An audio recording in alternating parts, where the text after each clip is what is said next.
मुंबईकरांची जुनी मागणी तात्कालीन जे सरकार 2004 ते 14 होतं त्या काळापासूनची अत्यंत महत्त्वाची मुंबईकरांची मागणी होती की सीसीटीव्ही कॅमेरे लागावेत।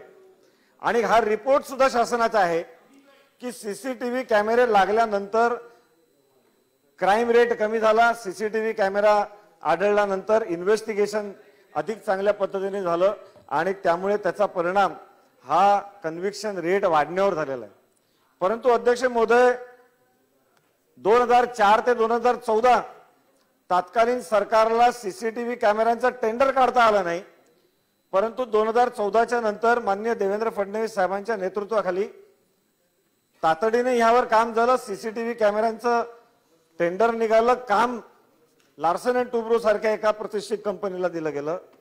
5000 कॅमेरे इन्स्टॉल झाले आणि या 5000 कॅमेरे इन्स्टॉल झाल्यानंतरचा एक परिणाम, सकारात्मक परिणाम हा मुंबई शहराने पाहिला। मग तो ट्रॅफिकच्या संदर्भात असेल किंवा क्राइम रेट कमी करण्यामधला असेल। खेदाने सांगावसारखं वाटतं फेज 2 च्या 5000 कॅमेऱ्यांची यादी तयार झाली, प्रत्येक पोलीस स्टेशन मधून मागवली गेली, यादी तयार झाली, परंतु गृह खात्याकडून अशा काही गोष्टींची अटी टाकायला सुरुवात झालेली आहे की ज्यामुळे आता त्या फेज 2 चं काम हे पूर्णतः अडकलेलं आहे।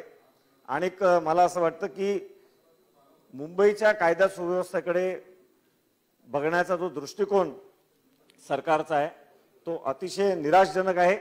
आणि कुठेतरी आता पुन्हा नवीन कॉन्ट्रॅक्टर आणण्याचा घाट घालून त्या नवीन कॉन्ट्रॅक्टर आणण्यासाठी या 5000 सीसीटीव्ही कॅमेऱ्यांच्या दुसऱ्या फेजचं काम हे ठप्प केलं गेलेलं आहे।